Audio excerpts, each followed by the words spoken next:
This is a very good example of the merger of computer technology and consumer electronics. Now, what a camcorder does well is take good video pictures, right?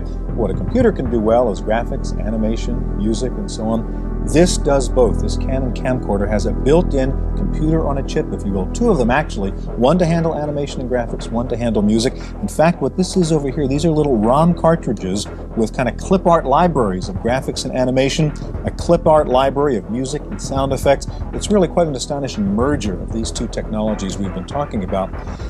It seems to me not only are the technologies merging, but we're seeing the same kinds of problems on both sides, aren't we? The problem of friendly user interface, the problem of so much functionality that most people can't figure out how to use it. Right, absolutely. I think each industry, as they merge, has a lot to learn from the other. And we both have quite a job in making all these things easier to use. I mean, I've been in the computer industry for a long time, and yet if you go to my house, you'll find that my VCR is flashing 12 because I don't know how to set the time and I've never bothered.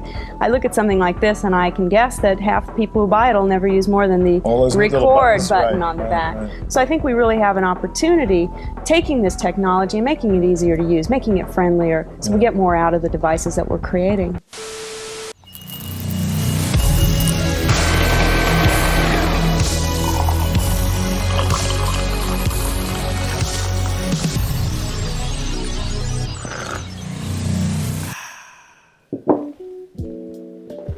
You see, Heidi makes a really good point. No matter how many of these cool features that you have, it doesn't guarantee that it will actually be used. I think the most current day version of that is the Samsung Galaxy Note. And as you know, Team Samsung, right? We tend to have a ton of features on our phones and we barely use any of it. In fact, the only reason I even use the pen on my Galaxy Note is because generating ideas help feed my car parts addiction, all right? And you know how important it is. And I guess food might be an important thing as well. But that's beside the point, all right? We're not talking about such trivial matters such as nourishment. No, we're talking about what's the simplest version of the idea.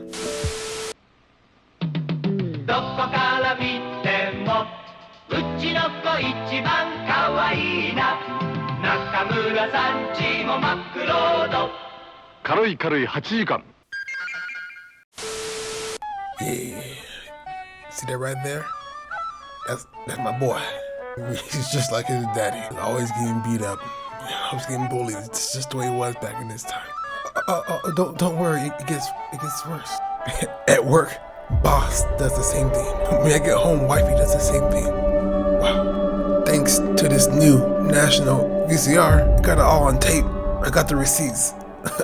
Kawaii na. Yeah, the message is pretty clear. It's say, hey, you can catch moments that you hold near and dear to you. And all right, for you non-weebs, all right, the word kawaii na means cute. So they're basically saying, we'll help you catch cute moments. The device itself looks pretty small too, so I guess that helps. Up next is another portable.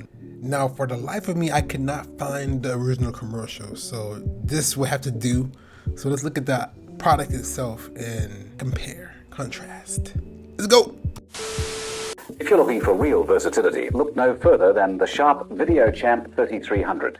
This is the first truly portable, full-function home video on the market today. It's one of a kind. There isn't anything else like it. It even looks different. The VideoChamp 3300 gives you three-way video freedom because you can take it anywhere.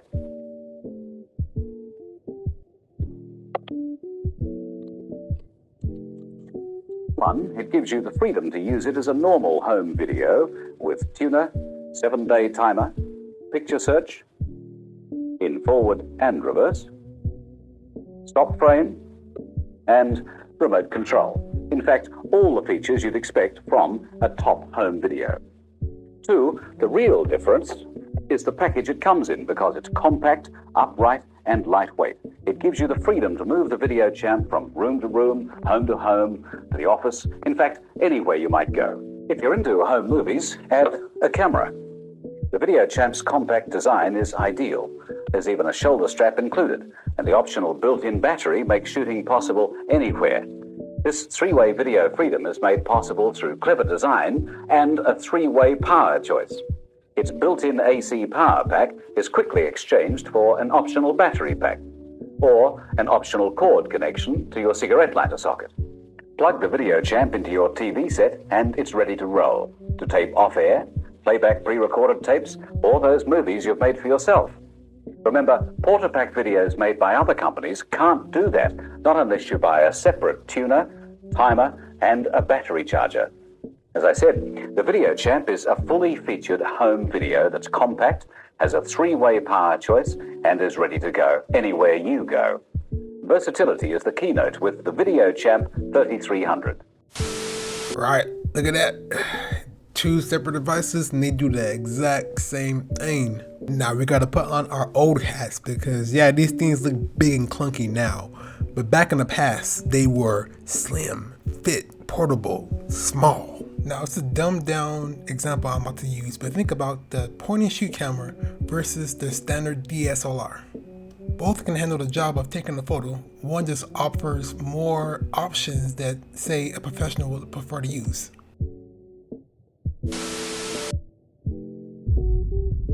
This mighty machine sparked a revolution in our use of media. It's a Sony Betamax video cassette recorder from 1979. This monster weighs about 36 pounds. The engineer in me finds it fascinating. There's nothing digital. It's a truly analog machine. All moving pieces and parts. Early adopters of the Betamax used it to record television shows, a revolutionary concept at the time because prior to the Betamax, you had to watch a show when it was broadcast. It threatened the entertainment industry so much that in 1979, they argued that recording television shows at home infringed on their copyright. Making copies of beta or VHS movies is highly illegal. In fact, there are warnings at the start of videos that are put out by the FBI. But the fact remains that hundreds of thousands of bootleg movies are sold every year at prices that undercut the originals. And many of the pirates are never caught. Movie industry officials say that there are only 50 to 60 convictions a year across the country. About the best way to tell these tapes from the one put out legally is the price. Bootleg tapes are generally sold at less than half the price of legitimate tapes, and sound experts have to use sophisticated equipment to tell them apart.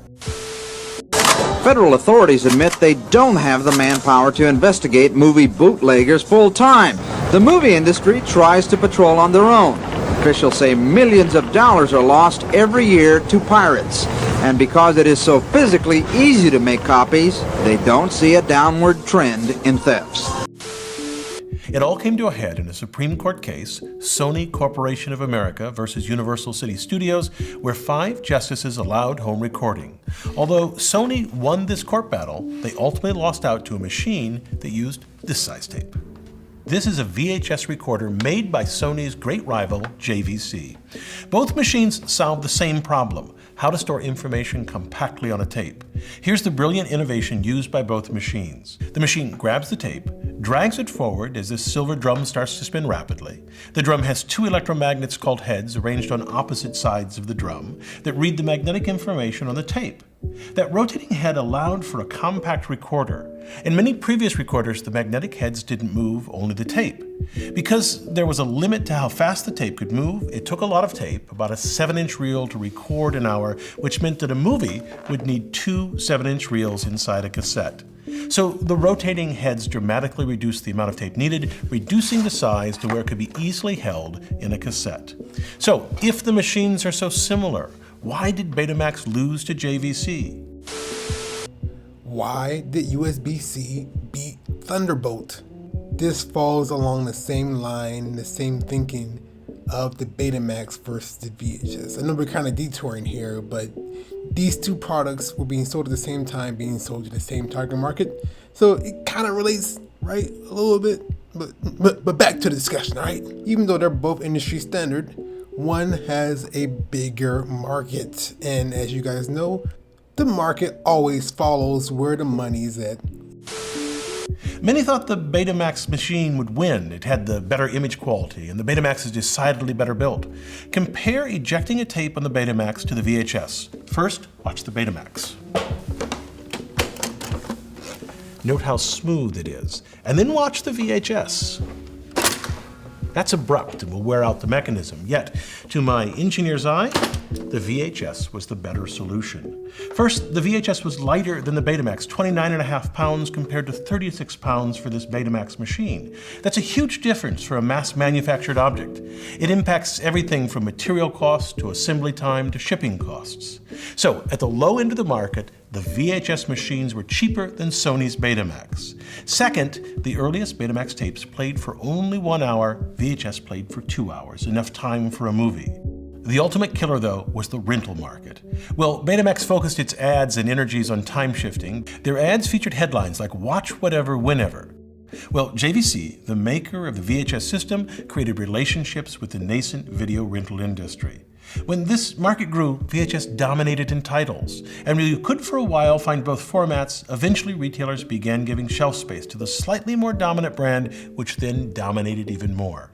So, the Betamax versus VHS dispels the notion that simply being first to market is the most important issue.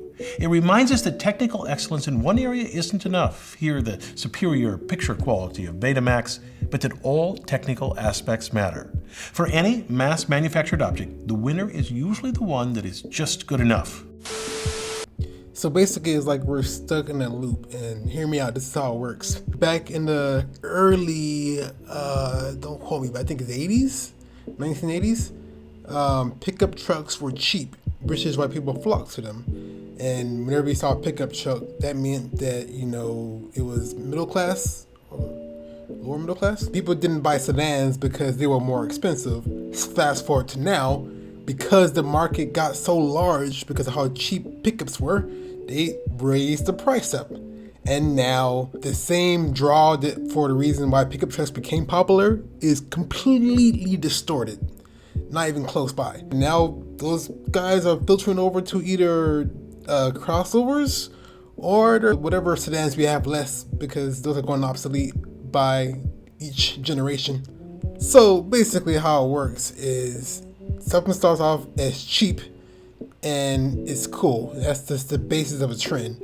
When the market catches on, the price hikes up slowly, and then by the time the market, prices itself out, we moved on to the next thing. And the market is always chasing behind what's cool because by definition, we are responding to the culture, which in turn the culture responds to us or they ignore us. And based off of where they put their money is where we put our focus. Simple as that.